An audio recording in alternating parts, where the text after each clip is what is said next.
Hello and welcome to the Good Girl Confessional podcast. I'm your host, Sandy Lowries, and the Good Girl Confessional podcast is proudly brought to us by WB40, Women Beyond 40, a platform for women 40, 50, 60 and beyond, sharing the voices and stories of women. You can join us at WB40.com and join our community there. Women Beyond 40 and the Good Girl Confessional acknowledges the traditional owners of the lands on which we record this podcast, the Wurundjeri Woi Wurrung peoples of the Eastern Kulin, and we pay our respects to their elders past, present and emerging.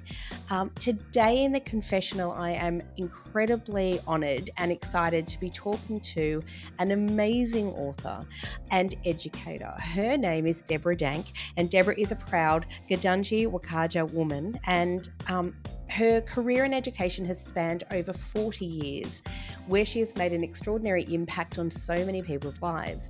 In fact, the only time she stepped away from education was to work for the Fred Hollows Foundation, a choice that actually led to her helping to establish the Indigenous Literary Foundation, which continues today. Debra has written this extraordinary book. It is called We Come From This Country, and the cover work is absolutely beautiful and done by her daughter Rhea.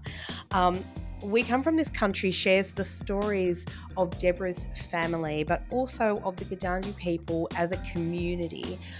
It is a powerful book which is told with such raw, beautiful honesty. It is beautifully written, and I recommend everybody do go out and read this incredible book, and we will be putting links up in our show notes so you can know where to go out and grab a copy for yourself. I will just say, trigger warning, there is some conversation here today about stolen generations, which may be upsetting for some. Please welcome to the Good Girl Confessional, Debra Dank. Hello, Debra, and welcome to the Good Girl Confessional. How are you today? I'm really well, thanks, Sandy. It's lovely to be in the confessional room. I'm really looking forward to chatting. Well, I am so excited to have you in the confessional today. Confessions, of course, are optional. We don't pry them out of anyone. But I'm christened Methodist, so when the invitation for this conversation popped up, my kids laughed and laughed and laughed. Well, I should add that the name for the Good Girl Confessional, of course, was a bit of a cheeky nod to the patriarchy in society that says that, of course, girls should be good and quiet, subdued. Yes. My kids laughed as well when I named it that. It's a very good name. I feel that more and more women are definitely finding their voice, and it's a beautiful thing. Absolutely. It's about time. Long overdue. No, it is long overdue. So you're joining us today from Queensland, and just before we started this conversation, I was thinking it was going to be beautiful and warm there, but apparently it's not. Look, no. Scarf. It's beautiful, and I do have some sun outside, but it's I can't even say, Sandy, that it's that it's obvious that I'm not in the Territory, because the Territory actually gets quite cold across winter as well. So yes, but this is not how Queensland should be. No, and we're definitely seeing different weather patterns all over the place. You know, Melbourne's been quite mild for a long time, and even as this week we had lots and lots of sunshine, even though it was only about 15, but it was quite still, so it probably felt warmer than that. It's been quite lovely. Yeah, it's another one of those conversations that is overdue to be had, I think, with the weather and the impacts of the weather. One of my daughters is having lots of conversations around fracking in the Northern Territory, on our country particularly, but it's much wider and it's much more urgent, I think, than many of us want to imagine. Yeah, I think so. And, it is quite a scary sort of thing for people to be thinking about, but such an important thing, I think, for people to be thinking about. The weather patterns are changing, our world is changing, the impact on our on our country and globally is so evident, I think. Yes, yeah, I think we're certainly getting a little bit of a beating at the moment, not just with COVID, but a whole range of other really concerning things. Yeah, I agree. So thank goodness for people like your daughter who are out there having those difficult conversations and really important conversations. And speaking of daughters, so this, of course, is NAIDOC Week, and congratulations to your daughter. Do you want to tell us about your daughter and what she's been doing this week for NAIDOC? Thank you. Yes, so my daughter Raya, who's my second elder daughter, she is a graphic designer and artist, and has, like almost everybody around the world, has been really impacted by COVID. And we arrived back in Australia from visiting my eldest daughter in Dubai just as COVID hit, and Raya couldn't get back to Melbourne because she lived and worked in Melbourne. And she said, well, I've got to do something, and did a painting, and a friend saw it and said, I'll buy that off you. And kind of her art business grew from there. And this year she, towards the end of last year, she rang and said, guess what, we're having a baby. And she was sitting just thinking, and someone said, oh, the NAIDOC poster, you should enter. And she said, oh, okay, I've got an idea. And she's won this year.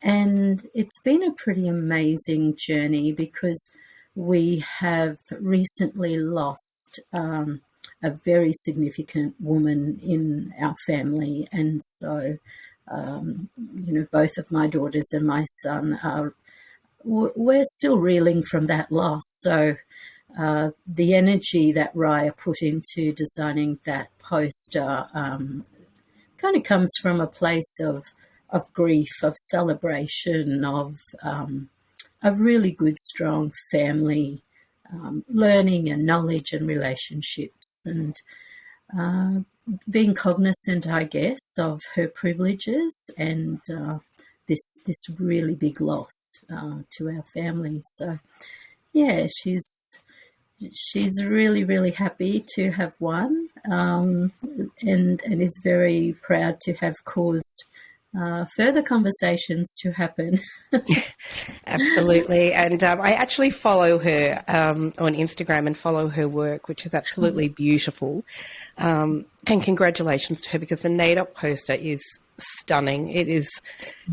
It's really powerful and quite beautiful, and her work is often quite whimsical as well. And so I thought it was really beautiful. I'm very, very sorry, by the way, for your loss. Thank you, Sandy. Thank you. Appreciate that thought. Thank you. So congratulations to your family who are doing incredible things even through grief. And so thank you for being with me today as well. You yourself have had an extraordinary career. I will jump in first and say congratulations on your extraordinary book. For those who are watching, they will see it, but we will put this up across our platforms as well. This beautiful book, We Come With This Place, is very emotional, very heartfelt, quite beautiful at times. You find yourself smiling, but at times, I felt myself almost outraged and teary, and lots of things reading this beautiful book. So let's start with the beautiful book and how this came about. Because I love that, it's been described, you actually describe it, I think, as a bit of a strange letter to your country and your place in the world. And a strange kind of letter written to my place, a recalling of events and activities that I and my family have experienced. So Tell us all about how that came about. Tell us about your land. So we are from the Barkly Tablelands in the Northern Territory. I'm Gudanji, Wakaja, and my dad was born Gudanji, but because of events, went through his ceremonies in Wakaja country. My mum, Wakaja by birth. So it's deeply personal country. It's truly home. Really super vast areas, open plains country, the Barkly Tablelands.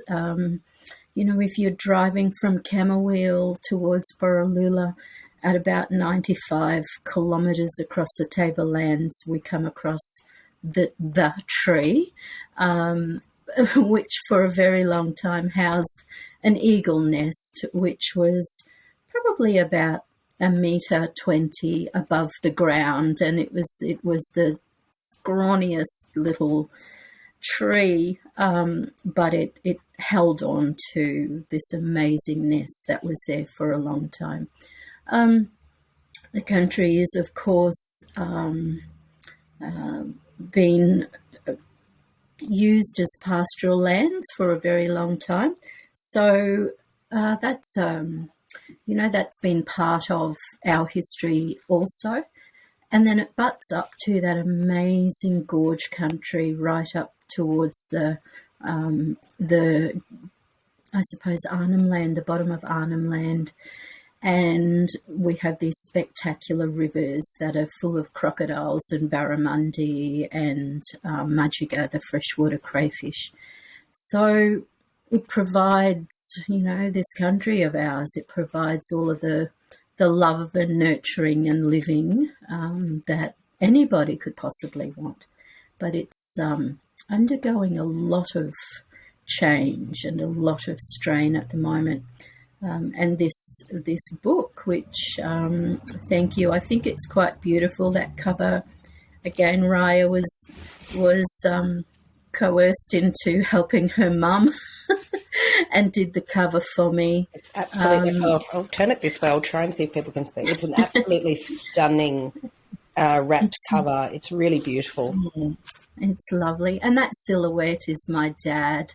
So, and it wasn't ever meant to be a book, Sandy. I've had a very long career in education and have never ever wanted to be in the spotlight or do anything more than what I have done in the past. And now I'm kind of finding myself in all sorts of situations where I think, oh my goodness, how did I arrive here? So you have to be careful what you write. It could bring you to strange places. Well, I'm certainly glad. Excuse me. I'm certainly glad that you did write it, and I'm certainly glad that it has taken you to extraordinary places, because I think when people, so many people will get so much out of this book. So let's talk about where you wrote the book, because I think this is such a beautiful, beautiful story, and how it came about, because you were completing your PhD. Yes. So we, my husband and I have done crazy things. Well, others think it's crazy, but it was perfectly normal and logical for us. We have always, we've travelled here to the Sunshine Coast and back up home. So our kids grew up knowing our place very well, and the privilege of growing up with their aunties and their grandmothers on country. And as I said, I've been in education for almost 40 years, and I've always been a reader. My mum instilled a very real love of books and reading from a very early age. I got to this stage of my life where I thought, I'm just going to have to do this PhD. It could be interesting. And I love language. I love the way it works. I love the way it sounds. I love what opportunities it gives you. And so I knew that I'd wanted to do something around language, and I thought, well, obviously we're going to do something around narrative. And I came up with a question. As a teacher, I had seen for all of my career the struggles that Aboriginal students face and experience. And I know it wasn't ever because of poor ability or inability to learn, that there was something else. It wasn't because of poor ability or inability of my colleagues to teach. There was something else going on. So I wanted to explore what it was within Aboriginal narratives that may have been a little bit different.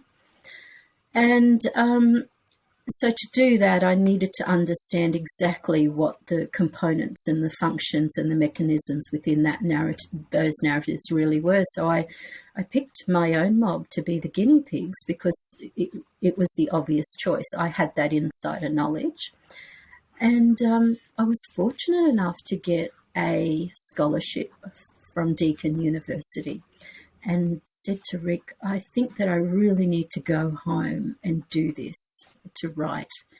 So that's what we did. We bought a little generator, we packed the tents. We've always lived out on country very simply.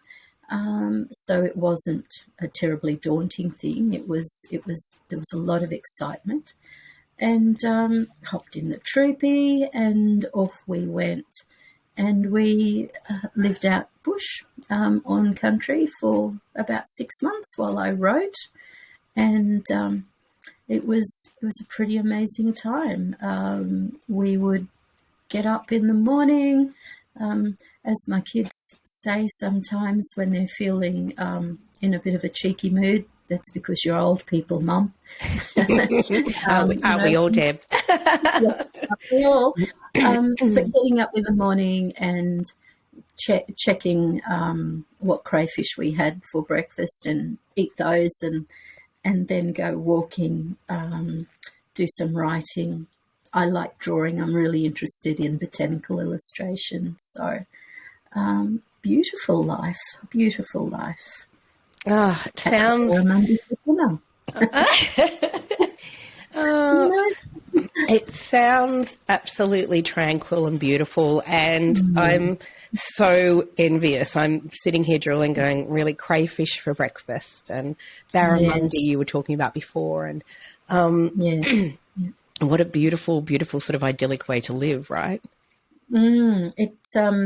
Especially when one's husband is quite competent at catching fish and feeding one. So, I could get to feel quite comfortable around where my next meal was coming from. But it's home, we'd grown our kids there. So we're very, very familiar, very comfortable with that space. So, yes, it was just amazing opportunity. There'd be a little bird that many Aboriginal communities see as a messenger bird, and he would come and dance around my feet. And the first few days I was really worried about what messages he was coming with, but after a while I realised that he was just coming to maybe remind me of some things and share some space with me, and it was just a really special time. Yeah, and it's do you write? I guess I'm trying to figure out the best way to ask this, but it feels to me like it's a very spiritual place as well, and a spiritual opportunity to be able to draw from your country to then write this story and to share these memories. You've probably heard Aboriginal people saying the land is our mother. And and that's part of that language thing that I wanted to explore. And because land does that job of mothering, the country does that job.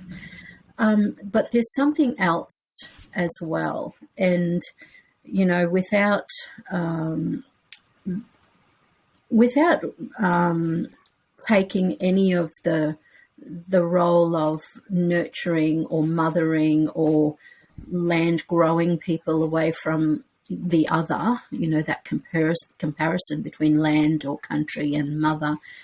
I wanted to find out or think about what that actually meant. And because I knew that it was somehow embedded within that narrative practice with Aboriginal people, and somehow something was being lost in the translation from Aboriginal thinking patterns into Australian English vocabulary. So that process of nurturing was something that I was really, really cognizant of and conscious of when we were up there, because there was always enough food. There was always, it was always possible to live comfortably, and it was such a privilege. But you do actually have to work at it. It's not easy to live off the land. It's systematic and it's structured and it's planned and it's thinking, and it's really about reading all of those messages and all of those narratives that exist across country constantly. And if you are not wise enough to understand those messages, then you do end up hungry. So yeah, it's a big story, but it's one worth listening to when country speaks. Yeah, wow. And not just you will go hungry, but it's identifying and learning from the land, the weather patterns and the changing landscapes through seasons, etc. as well. Quite extraordinary. Absolutely, because we and I. It's really hard to keep what people think of as politics out of conversation around our place, because we have the MacArthur River mine on one side, and that severely impacted the water for people and their ability to catch fish and to eat from that river. And now, of course, we have some really big miners on the other side. My place is within the Beetaloo Basin, and so I think one of the other imperatives around producing this and letting it grow as a book was around raising the awareness of the dire situation that we are in at the moment, because we're not just talking about fracking on Gudanji country. We're talking about Australian water supply. And so the separation of a conversation between or about Aboriginal people and their access to country and the Australian population and their access to water into the future, that is not two separate conversations as much as particular people want us to believe. So, because the book is one part of a PhD that I had written, imagining that it would sit on the shelf of that beautiful library at Deakin University and be read by three people, and those three people may not necessarily have been my children. So it's become a book that I hope raises awareness that this is not just a book about some really hard stuff within a family, but this is about a conversation for broader Australia going into our future. And it very much does exactly that. I think, like in reading it for myself, as I said, I was, very emotional at times, because it's a very human-centric book as well, of telling the stories of different people in your family and their connection to your country. But you're right, it does raise huge conversations about the lack of respect. I think that, colonisation really throws at countries, Australia and other countries as well, who have faced the same thing. But this lack of respect we seem to have as a society for the land, for the water, for the things that really we need to sustain us as an entire country, and the lack of respect for Aboriginal communities and the spiritual connection that they have to their land. Yes, yeah. I think the that comment about the land is our mother, the ability to understand the hospitality that country gives to people, the ability to understand the kinship that country extends to people, but the kinship that is expected of the human entities, that kinship must be practiced between the human and the non-human. So we can't afford to be imagining ourselves to be so smart that we can ignore the plight of the non-human relatives that we share the hospitality of this place with. So, we need to understand the idea of monument building that we're so caught up with is something that has to be controlled, and we have to be logical about it, and consider, is this truly what we need, rather than something around what we want. So lots of big conversations necessary, I think, Sandy. Yeah, absolutely, and lots of complicated, as you say, politics that stop sometimes these really essential conversations from taking place. Absolutely. Some of the most of the feedback has been really positive around Raya's poster. Most of the feedback around my elder daughter and her engagement with the climate change groups and that conversation have also been really positive. But both of them have been asked a number of times, well, but you're not a real Aboriginal, sort of this is another pretend Aboriginal trying to jump on the Aboriginal bandwagon. So this conversation around identity in Australia and the lack of ability of Aboriginal people to control their identity is something else. So, we're less than 5% of the population. We have limited political, economic, legal control. So we, unfortunately, are often, dependent on the goodwill of non-Aboriginal Australians and colleagues to maintain the logic and the goodwill and our right, basically, to be who and what we are. I've had people say to me, but why do you want to be Aboriginal? It's like, well, why would I not want to be? I am who I am, and I am what I am, unapologetically, and that's okay, and that's my business, and that's for me, and whoever my maker may be. So yeah, it's a very interesting situation to be part of a minority group, and that conversation around the lucky country and the mateship. Yeah, the lucky country. And I suppose how lucky it is depending on what side of that you're standing on, right? That's right. Yes. I'm just mortified, and you probably saw the look on my face because I'm not very good at hiding emotions, but I was just mortified that anybody would say to you, why do you want to be Aboriginal? Like, I'm quite staggered sometimes at, the ignorance of people. And that's like say, I don't know, it's ridiculous. I don't really understand that. And why would you, as you say, why would you not want to be? Like it's not about want though, is it? I mean, that's are right. Aboriginal. Yeah. That's inherently who you are. So it just seems like such it's like saying to somebody born in India, why do you want to be Indian? It seems like such a ridiculous thing to ask somebody.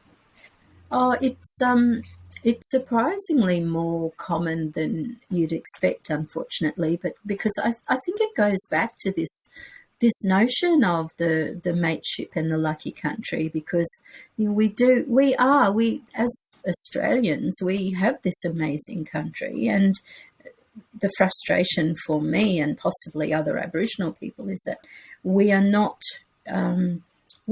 using all of our skills and knowledge and ability to to make things better for all Australians, and the perception that we all want the home in the suburbs, the typical non-Aboriginal, if there is such a thing, lifestyle. But we don't all aspire to have those things in the way that non-Aboriginal communities aspire to have them.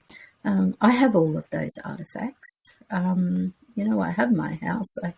I have all of that, but I'm still Gudanji. I'm still Wakaja, and I truly don't know how not to be those things. So, and it's not a rejection of white Australia. It's just, I am who I am. Yeah, absolutely. It's it's as we know, complicated, bloody history. Yes. As you say, every Indigenous cultures quite happily, and obviously the Aboriginal culture is the oldest living culture in the world, and quite happily living on country and on land until white people came along, until colonisation came along and decided things should be different. It's a very complicated sort of history, and I know even I don't think he'll mind me talking about this. We have talked about it a lot, but my son, so my his father, found out later in his life that his mother, who was adopted, was actually part of the stolen generation, and she didn't know. She had no idea. She assumed she might be European, but she had no idea, and as it turned out, she was part of the stolen generation, and much later then was able to connect with siblings, some of who'd been fostered and some had been adopted. And you realise that, as it goes down, to have my son, who looks like this Viking with big red lumberjack beard and green eyes, and it's quite sad that he doesn't have that connection to country or that connection to where he came from, or even a really deeper understanding. And, we always just hold space for that because he may very well want to do that. But you see the connection in other ways, right? He has always been, since he was born, a kid who needs to be near the water, and he needs to, he's very attracted to water and earth and not wearing shoes and those kind of things. And I think it was Donna Stolzenberg who actually said to me, we had a conversation once about this, and she said, you can't, it's innate in you, and it's innate in him. And she said, just keep that door open. One day he might want to find out. That's right. That's so true. My eldest granddaughter is in Dubai. That's where my eldest daughter and son-in-law are, and they had the audacity to take my grandchild with them. How rude. How rude, very rude. But Madrasana said to her mother one day, Mum, you can take the girl out of the bush, but you can't take the bush out of the girl, just alluding to her, despite, she has Indian heritage, her dad is Indian, but she too has grown up with this space, with this knowledge that this is where her family have lived and grown for thousands and thousands of years. And, so, there is something, I'm sure, that continues to draw us back to this other place and this other time.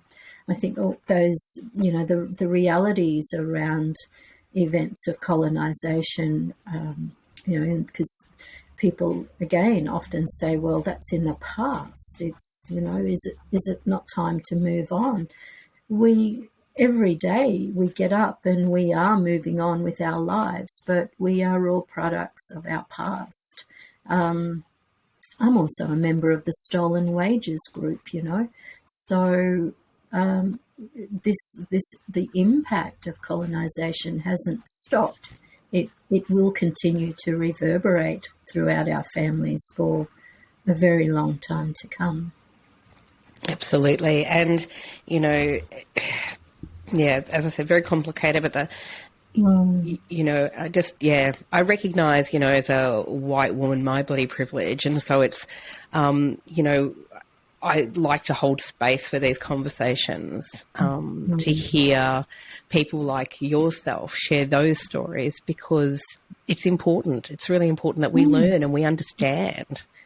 Yes. Yeah. Oh, absolutely. Yeah. My parents were pretty amazing people. They're both gone now. But my dad, for a very long time, I'd say of my parents, they have an amazing Protestant work ethic. But perhaps my dad had an amazing Gudanji Wakaja work ethic. He was never unemployed. When he went to register for the pension, there was no record of him because his birth wasn't recorded. And so, you know, but that's not the image of Aboriginal people in Australia. Neither of my parents ever touched alcohol. I am really, really anti-alcohol consumption. I don't know why. I've not had any bad experience with it, other than the fact that I actually don't know how to engage with it because it wasn't part of my upbringing. So, you know, my dad didn't ever learn to read or write English, but he spoke his language and he spoke other languages. And yeah, was always employed. So we had a roof over our head, we had food in our belly, and we were warm and we were loved. So, yeah, and my mum went to year 8 and sat for what was scholarship. And my mum, to the day she passed away, I could ring and say, "Mum, that word, you know, axiology, what is that word? What does it mean?" And she'd say, "Oh, that part of the word comes from this and that part of the word means that. So you could use that in a sentence because that's in the adjectival form," and all of this sort of thing, you know. So I was very privileged with my parents because the one thing both of them were totally and thoroughly committed to was my sisters and I getting access to Western education. But my dad did not drop the Gudanji Wakaja education either. So, I have a lot of privilege as an Aboriginal person who grew up out around Camberwell. I'm very aware of how privileged I was. My dad moved us into Mount Isa just so that I could go to high school. And there wasn't any negotiation around, "Oh, I don't want to go to school today, Dad or Mom." It was, you go to school. That's it.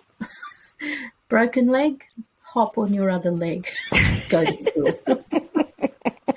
There was a broken arm. He told me to use my other arm to write, and that was in primary school at Camberwell, but, you know, you go to school or else.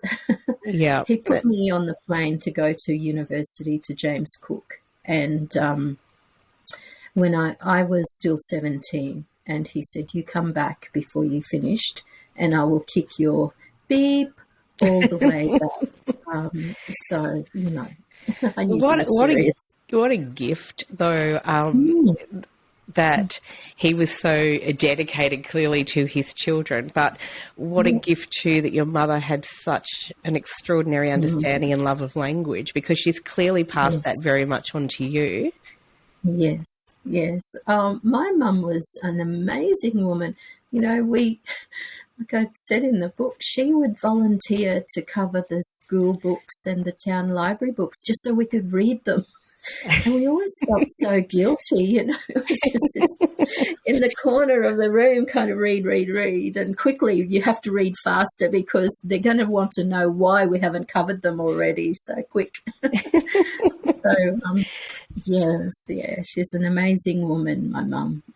Yeah, she sounds like it. And you know, it's kind of really beautiful because you've passed that then on to your children as well, through creativity, but also through, you know, their passion for, you know, what's going on in their own country. And I think that's quite extraordinary. Yes, they, you know, the lady that we lost last year, they were, yeah, I'm not going to cry. It's okay. It's all right. I'm sorry. I'll make everybody cry. Yeah, another privilege in my kid's life to have her and her sister. We still have her sister, so okay, that's good. Yeah, yes. So just these really strong, proud people, typically women around them, just being really straight. You know what the rules are, you know what the law is, and that's it. But being very, very clear around teaching the knowledge and the skills and the abilities that they would need. So, yeah, lots of privilege. Still quite a lot of struggles, but a lot of privilege too. Yeah, of course. And so your PhD is, let's talk about language again, because your PhD really is about language. Tell us what the PhD is actually in. It's semiotics, and in my little moments, semiotics and narrative, in my moments of reflection, I kind of call myself a semiotician. Oh, I like that. Yeah, I do too, and I think it's so, it's just lovely. One of the theorists that I was reading was Umberto Eco, an Italian semiotician. And he did everything, and he passed away a number of years ago now. But so this book is not half, it's part of the PhD. And then there's the exegetical, the theoretical component that I'm hoping to publish next year, which discusses all of those theoretical components in narrative from an Aboriginal perspective, because you see, we have been defined for the last 230 odd years by Western definitions and by Western theorists. And we have some Aboriginal theorists now who are redefining things. And I just want to push that a little bit further. So, you know, one of the things that is really, really interesting, when I was working at the local university here, I came across a publication by a geologist who was talking about the relationship between the stories that Aboriginal people are telling across 21 different sites around the coastline of Australia, and the geographic events that have happened historically. And here on the Sunshine Coast, of course, there's the Glasshouse Mountains, as they are now referred to. There's that story that, and it's about a tsunami and a family running away from a tsunami in one version. And I should acknowledge the Gubbi Gubbi people. It's their story, and indeed, I'm sitting on their country. And that researcher has identified that there was indeed a tsunami event in the past, and he's done that with those 21 different sites around Australia, and between 13,000 years or up to 13,000 years old, you know, these narrative events. And I can't imagine, and I couldn't imagine how groups of people hold the validity of those narratives for so very, very long, because in that same piece of research, he suggested that non-Aboriginal narrative holds validity for 800 years. So there's this amazingly startling distance between 800 years and up to 13,000 years. So it's I wanted to think about all of that and explore all of that, because, you know, I've sat and I've listened and I've heard all of our dreaming stories, and again, these really, really ancient stories, and we talk about, you know, the old people and the old stories and the dreaming and all of this. And I don't know if it's important enough to actually date those stories, but I think it's important to understand the antiquity, and then what that antiquity means on not just our engagement with country, but the way we communicate. What are the mechanisms that are embedded within our communicative patterns that allow that antiquity to exist? So, yes, hopefully next year I'll have another book happening, a slightly different vein to this one, but a little bit of an explanation, I suppose, around some of those stories in there. I'm so blown away by all of this, because I'm sure not many people, when they set out to complete their PhD, actually then end up writing an entire book and then have enough in their thesis to then say, well, I'll actually be able to publish yet another book. It's quite an extraordinary body of work. In writing the book, what has the book brought to your life? I think it's deepened. It's just deepened the awareness of what those who have gone before me have endured, so that I get to sit here. And I have, you know, I've always understood, because I saw what my mother did and I saw what my father did.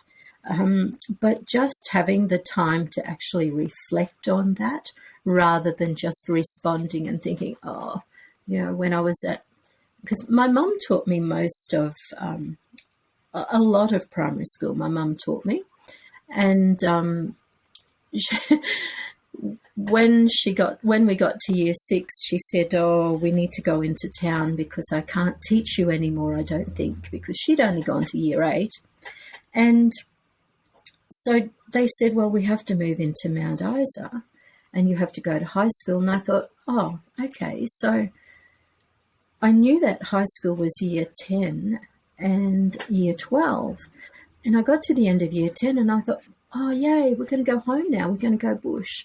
And my dad said, no, your mother said there's more school after year 10. So I did the year 12, and then I thought we'd all go home again. And then that's when Dad said, no, your mother said. He was always quoting my mother, you know, your mother said. So your mother said that there's another school that you can go to. And I said, well, where is it and what am I going to do at the other school? And he said, it's university. It's over at, well, it was Teachers College at that stage.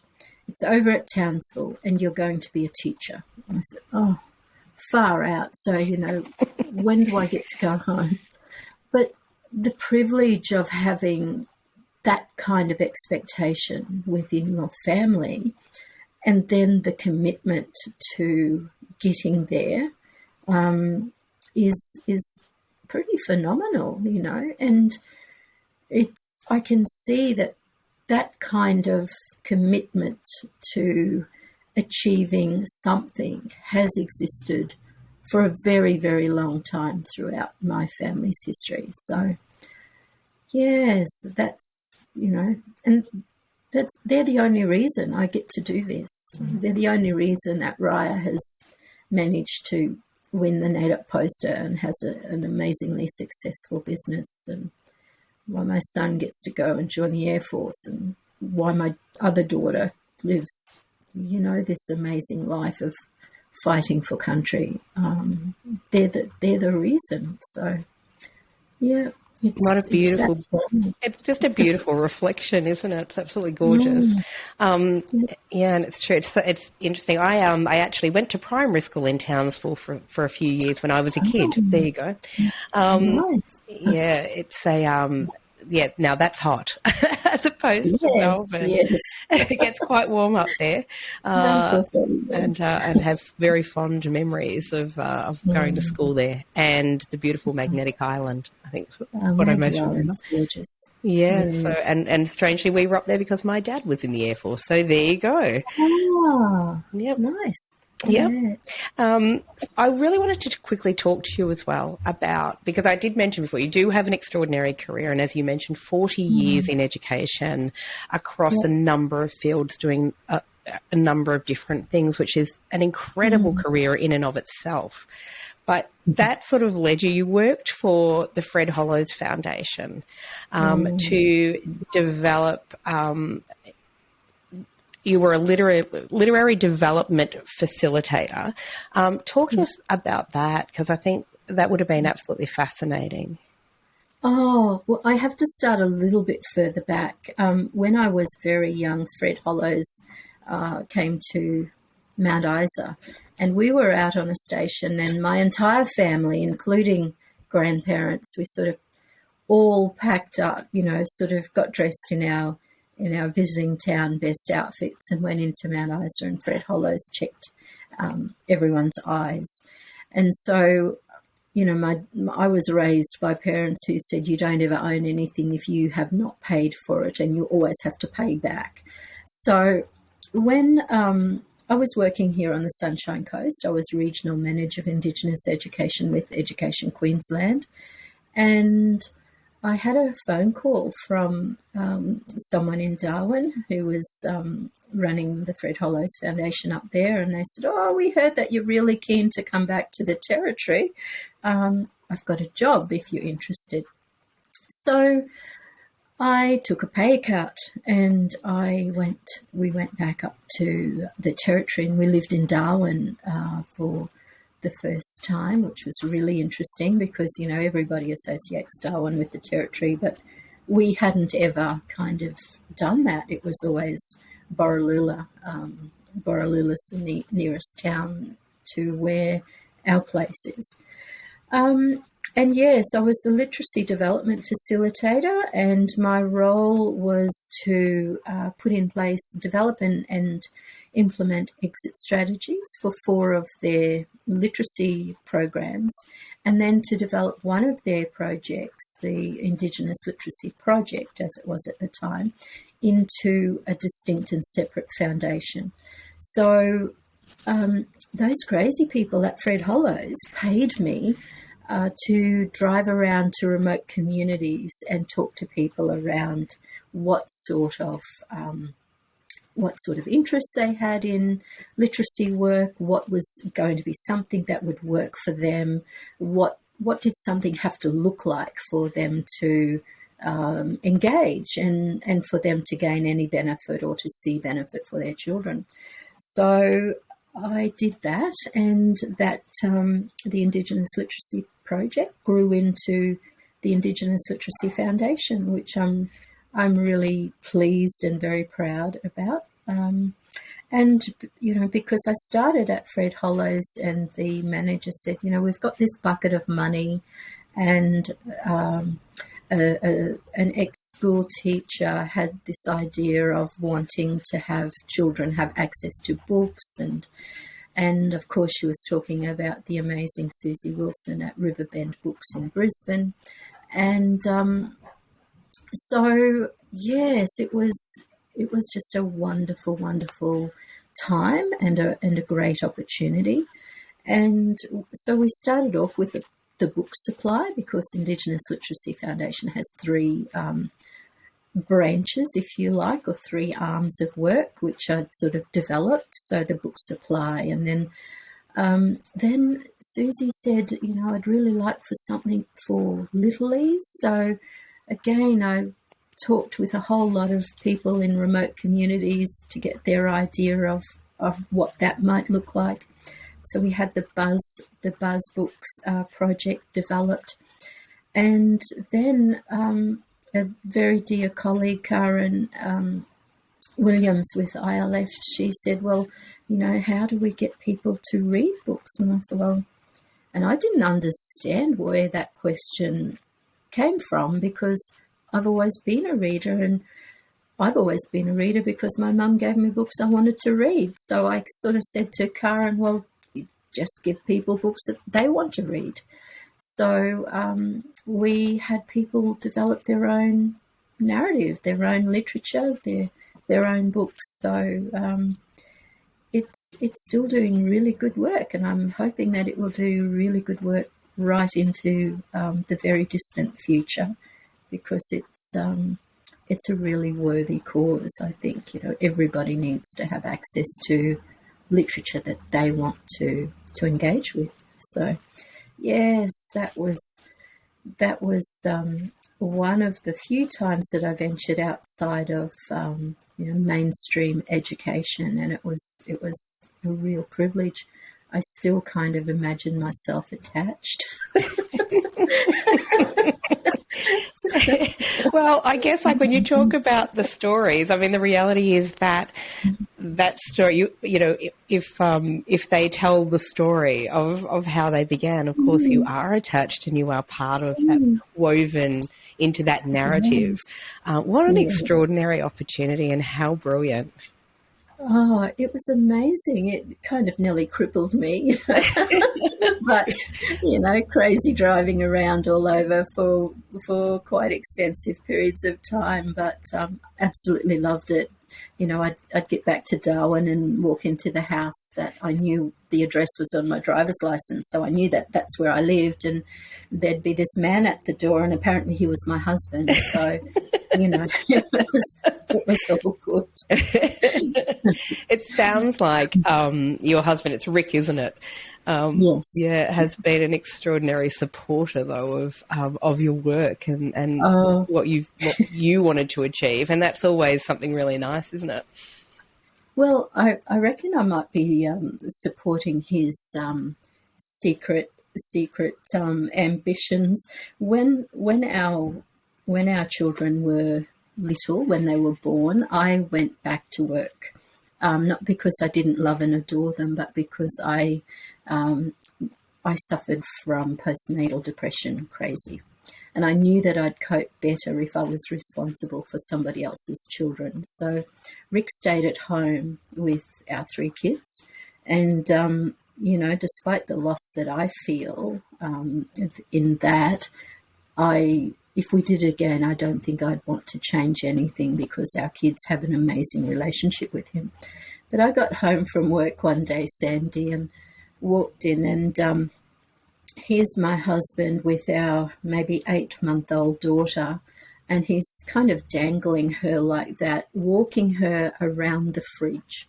And around the fridge at Teek's eye level, there were those stickers that came out at that stage saying women can do anything.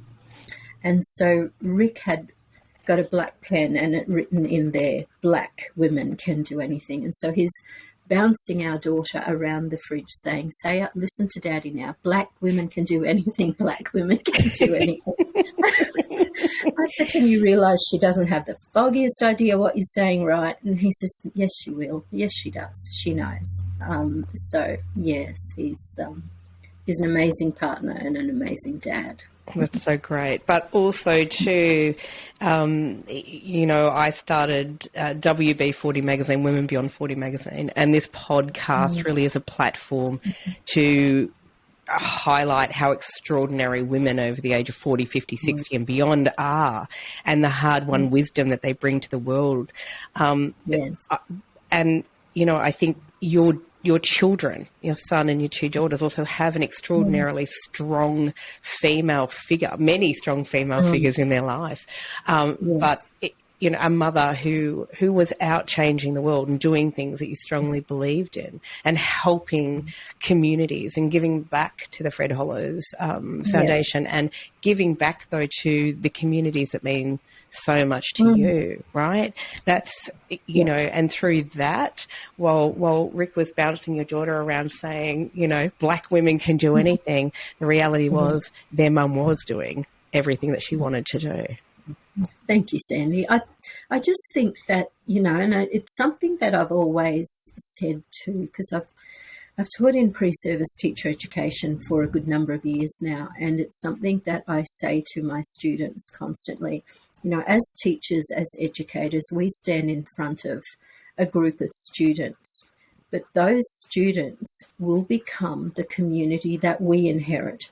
So if we don't treasure that, and if we don't nurture that, I don't want to think about the place that we could potentially inherit. So it's a big job and it's a serious job.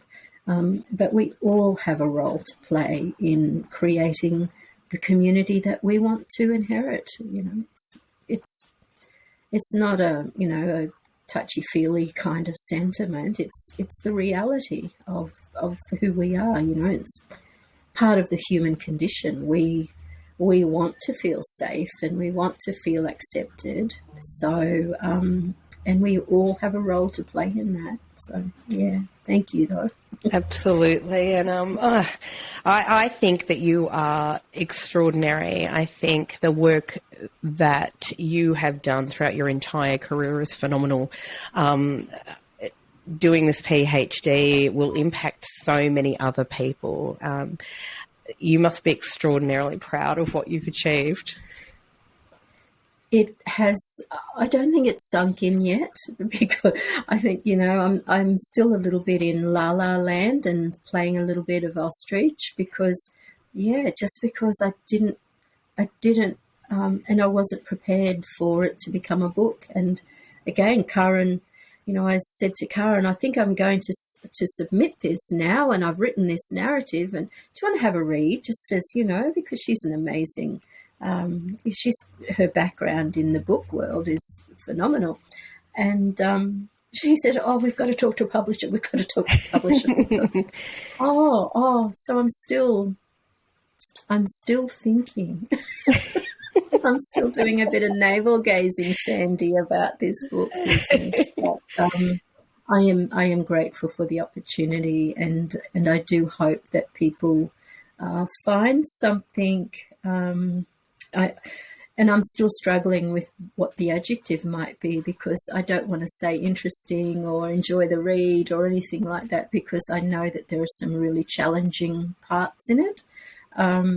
But I hope that people stick with it and just use it as a place to reflect, and just consider their neighbour, that person walking down the street, and see the humanity, whoever they are, because it's the thing that we all deserve, I think, and we all need. Absolutely. And I think it's if I had to think of one word, I would say powerful. This book is powerful, and I think, honestly, I think I can see myself going back and reading this book, not a second time and a third time, because I do think it is a lot to take in, but it's valuable and important, and it's beautifully, beautifully written. So congratulations yet again. This is absolutely a stunning book. The artwork on the cover is incredible as well. Absolutely beautiful, and how lovely that's the silhouette of your dad. That's just so powerful. It's quite beautiful. We Come with This Place, of course, is out now. It's out this week, and it will be available at all good bookstores, but we will put up some links as well in the show notes for this podcast so people can find the book. It is absolutely, a very powerful, very intense, but a beautiful read as well. So thank you. Thank you, Sandy. I really, really appreciate those words. Yeah, I'll get there. I'll become a good author and all of that stuff. I love that. I'll become a good author. You are an amazing author, so congratulations on that. Thank you. Yeah, absolutely incredible. Congratulations to you. You are amazing. I know you said before that you don't like to be in the spotlight, and this is not what your intention was when you started out with this. But thank you for standing in the spotlight and for sharing your voice and showing other women as well, you know, in your own community that everything is possible, but also for all women everywhere, that age is no barrier to us sharing our stories, to finding our voice. And I think that that is a powerful message you're giving other women as well. Thank you, Sandy. Good. Girls can do anything. Yeah, we can. We might have to fight harder to do it, but we can. And but we can. We can. Absolutely. Absolutely. Thank you so much for joining me here today. I just, as I said, I can't shout your praises enough. I think you're amazing. So thank you. Thank you, Sandy. Really, really appreciate chatting and appreciate your support in this. And I'm going to have some more interviews and promote this book, I reckon. Yay! Good. So you should. It's amazing. I think it will just go on to do brilliant, brilliant things. Congratulations. Thank you. Thank you. Appreciate your time. Bye. Bye, Sandy.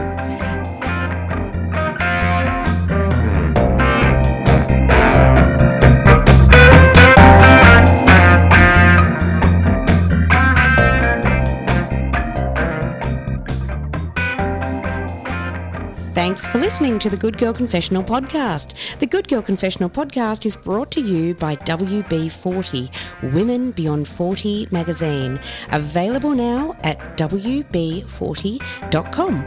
The Good Girl Confessional podcast is available on Apple Podcasts, Spotify, and wherever you listen to quality podcasts. We're also now available on YouTube. We chat with really interesting women about their hard-won wisdom, but it really helps us if you can subscribe, like, and share the podcast. Thanks so much for your support. Bye for now.